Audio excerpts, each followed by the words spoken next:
கருப்பு சட்டை கருப்பு கொடியான பிரச்சனையாக வணக்கம்.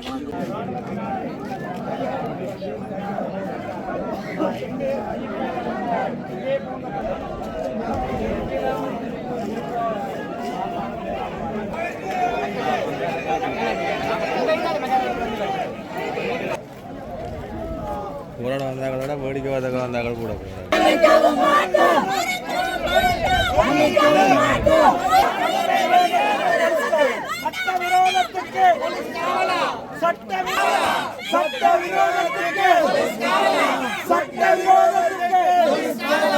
பைகூராதே பைகூராதே அரசே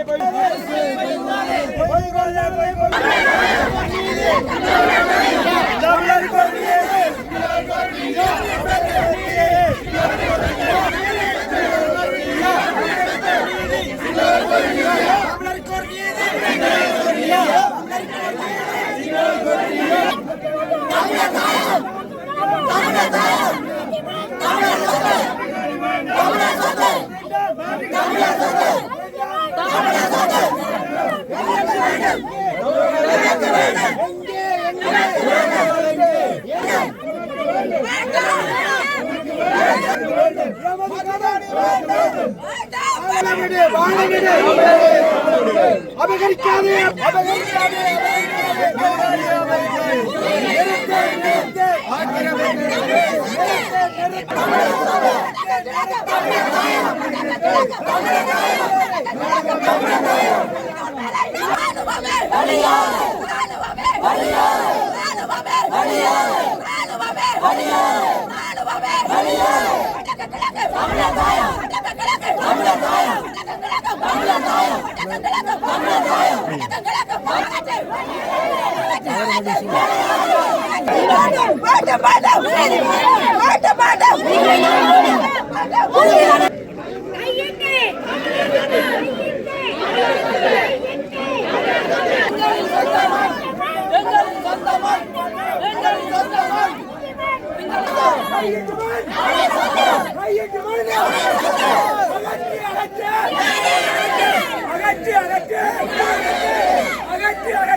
தையிட்டியிலே சட்டவிரோத விகாரைக்கு எதிராக இரண்டாவது நாளாக மக்களுடைய போராட்டம் விஸ்வரூபம் பெற்று நடந்து கொண்டிருக்கிறது. 4 பேருடைய போராட்டம் என்றும் தையிட்டியிலுடைய விகாரை அகற்றப்படக்கூடாது, மாற்றுக் காணிகள் மக்களுக்கு வழங்கப்பட்டால் போதும் என்றும் கூறிய விகாராதிபதிக்கும் வடமாகாண ஆளுநருக்கும் யாழ்ப்பாணத்திலிருந்து தெரிவு செய்யப்பட்ட கோமாளி பாராளுமன்ற உறுப்பினருக்கும் ஜேவிபியினுடைய பாராளுமன்ற உறுப்பினர்களுக்கும் மக்கள் தெளிவான செய்தி ஒன்றை சொல்லியிருக்கிறார்கள். அதாவது இது தமிழ் மக்களுடைய காணி, தமிழ் மக்களினுடைய காணிகளை ஆக்கிரமித்து அமைக்கப்பட்டிருப்பது விகாரை அல்ல, அது ஒரு சட்டவிரோத கட்டடம். அந்த கட்டடம் அகற்றப்பட வேண்டும். தென்னிலங்கையிலே சட்டவிரோதமாக அமைக்கப்பட்ட பள்ளிவாசல்கள் அகற்றப்பட்டிருக்கிறது, சைவ கோயில்கள் அகற்றப்பட்டிருக்கிறது. ஆகவே தமிழர் தாயகத்தில் சட்டவிரோதமாக அமைக்கப்பட்டிருக்கின்ற பௌத்த விகாரையும் அகற்றப்பட வேண்டும் என்று தமிழ் மக்கள் தெளிவான செய்தி ஒன்றை சொல்லியிருக்கிறார்கள். இந்த செய்தியை ஆளும் கட்சி கருத்தில் எடுக்க வேண்டும், அல்லது இந்த மக்களுடைய திரட்சி எதிர்காலத்தில் பாரிய திரட்சியாக மாறும். அதற்கு பதில் சொல்வதற்கு ஆட்சியாளர்கள் தயாராக வேண்டும்.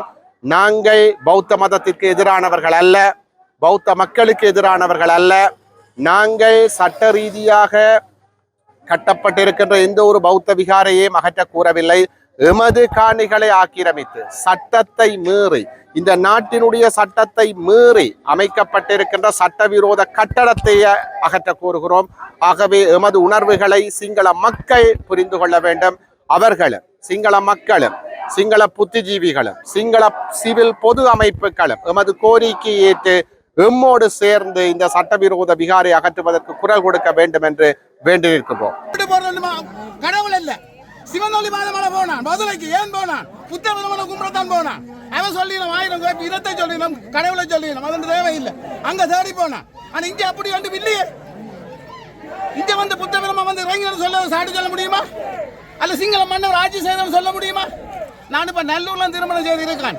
ஒரு புத்த துறவி ஒரு 4 வருடத்துக்கு முன்ன வந்தவர்.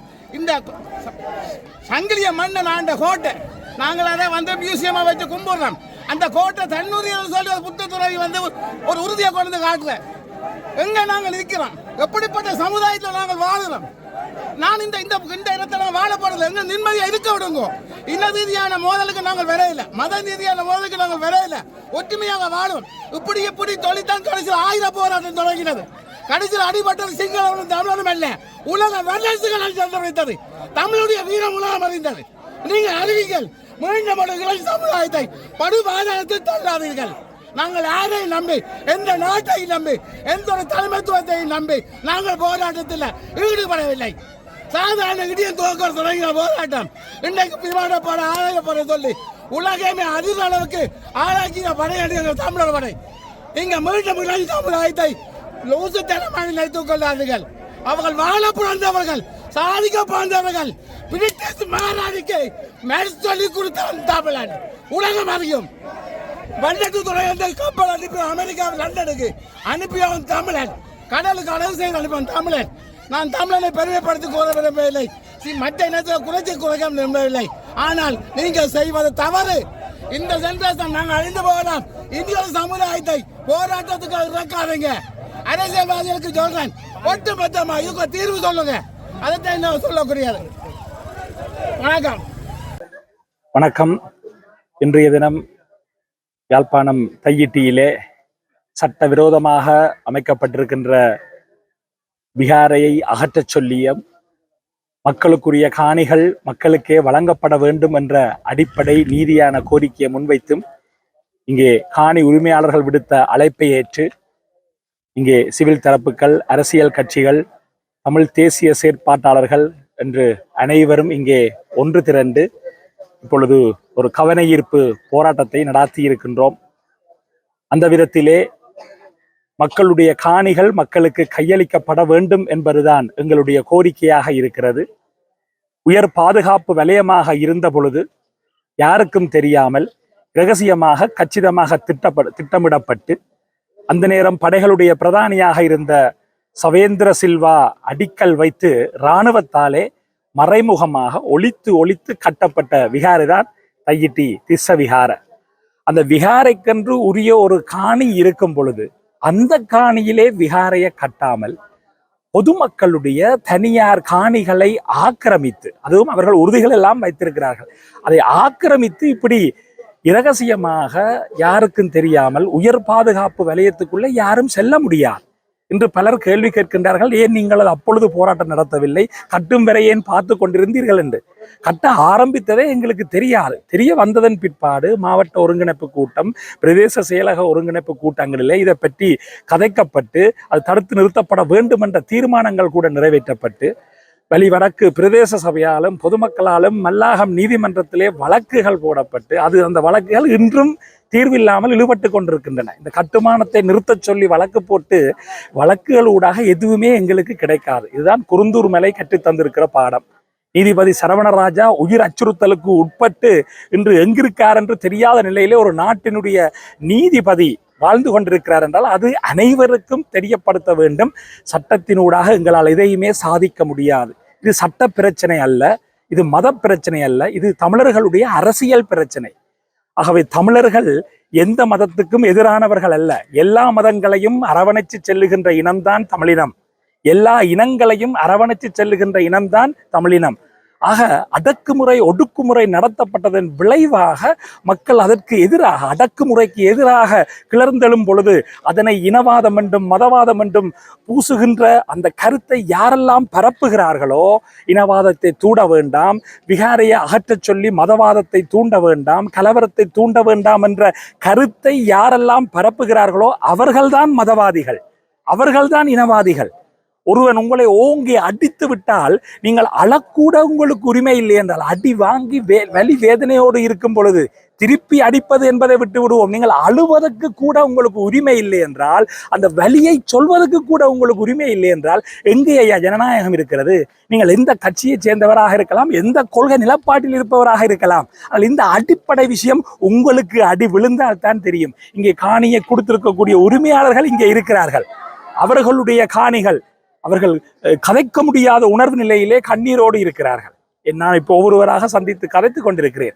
ஆகவே இந்த விதத்திலே எங்களுடைய தமிழ் மக்கள் இதனை புரிந்து கொண்டு அனைவரும் ஒற்றுமையாக திரண்டட வேண்டும்.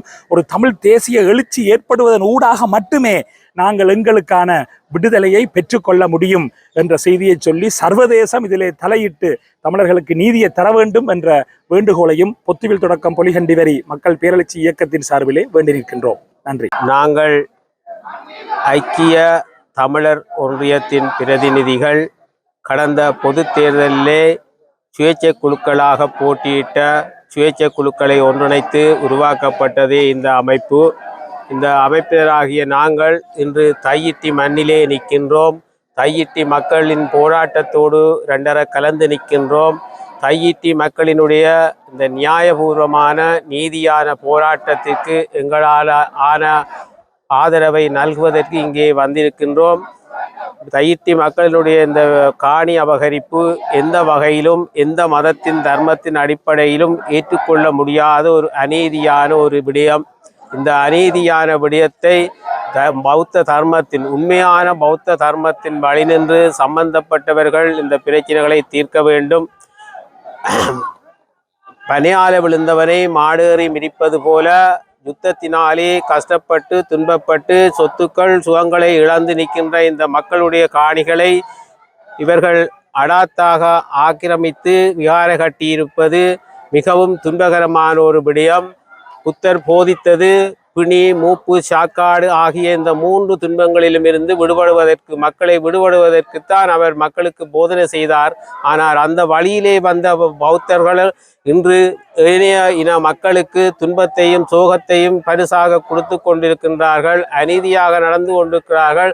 அடாத்தாக காணி ஆக்கிரமிப்பை செய்து கொண்டிருக்கிறார்கள். இன்றைய ஆட்சியாளர்கள் இந்த உண்மையை நிலைமையை சரியாக விளங்கி எங்களுடைய மக்களின் காணிகளை அவர்களுக்கே வழங்க வேண்டும் என்று இந்த சந்தர்ப்பத்திலே கூறி விடைபெறுகிறேன். நன்றி.